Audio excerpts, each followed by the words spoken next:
The letter was pinned to my shed door in our quiet Portland suburb, written in a gaudy font that screamed self-righteous fury and carried a whiff of jasmine perfume. Notice of HOA violation. Unauthorized crops.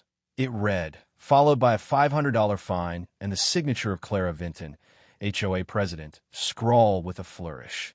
I nearly choked on my coffee, picturing my carrots staging a covert rebellion. Clara had been gunning for my garden since I planted my first heirloom beet in 2024. She'd already outlawed gnomes, fairy lights, and heaven forbid, bird feeders. My backyard, bursting with vibrant chard, towering sunflowers, and sprawling zucchini, was a technicolor defiance of her sterile vision for Willow Creek. Her house, a sleek craftsman 3 doors down, looked like it was allergic to joy lawns clipped to military precision, a dog named Taupe. Seriously, the HOA rules vaguely mentioned non-ornamental plants, but nobody enforced it until Clara decided my eggplants were public enemy number 1. I caught her once, peering over my fence with opera glasses like a nosy hawk.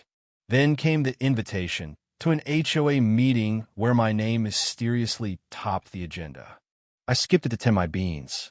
Soon after, the letters piled up, first a warning, then a certified notice with a smug smiley face doodled on it. I called to protest, only to get a voicemail that sounded like Clara doing a terrible Australian accent. I fired back a letter, pinned on recycled paper for flair, arguing my garden boosted biodiversity and fed half the block's rabbits. Define unauthorized, I wrote, and maybe reasonable while you're at it. Clara's response was swift, a legal threat demanding I rip out every edible plant within a week, citing visual harmony guidelines that sounded like they belonged in a dystopian novel. I ignored it. That's when she went full vigilante. A city inspector showed up, looking sheepish as he navigated my kale. He admitted the complaint was flimsy, took some photos, and left with a bag of my tomatoes. But Clara wasn't done. Flyers appeared in mailboxes, screaming about rogue produce and predatory gardening trends. Someone TP'd my compost bin. One night, she marched to my door with a binder labeled Neighborhood Aesthetic Codex.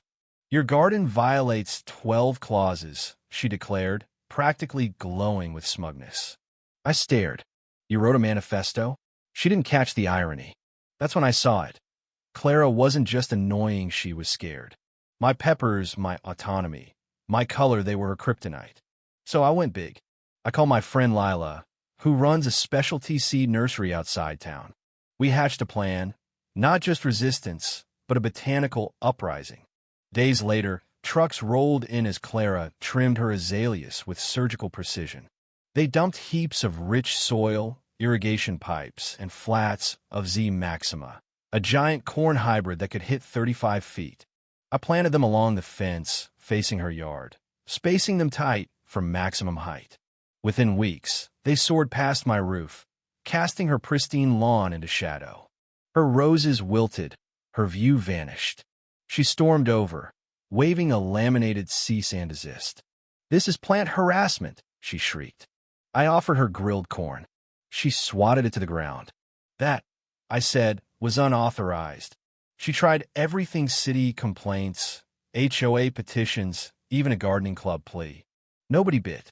Neighbors, tired of her tyranny, started planting their own gardens. At an emergency HOA meeting, Clara's slideshow, "When Lawns Become Lawless," featured grainy shots of my corn with red arrows like a crime scene. I stood up.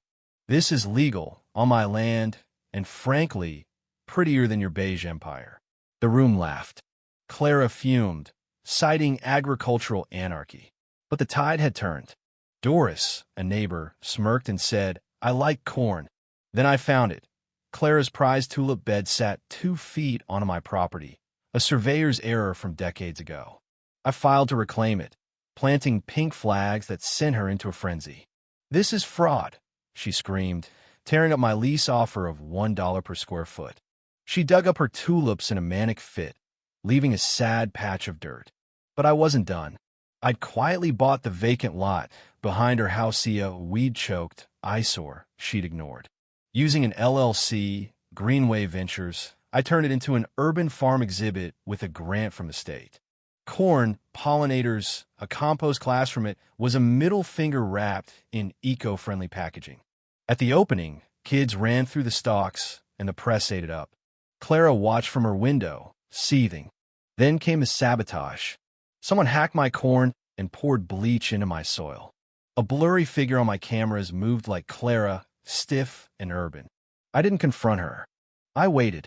At the harvest festival, she appeared, no clipboard, just a tired woman in a plain dress.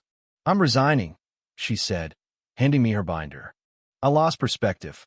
We tossed it into the compost together, a quiet burial of her old self. Later, I found a note. "Thank you for growing what I couldn't control." It freed me. See, weeks later, spinach sprouted in her yard. Clara, the control freak, was growing food. The neighborhood bloomed butterfly gardens, seed swaps, no more fines. I stood with Lila, watching the corn sway.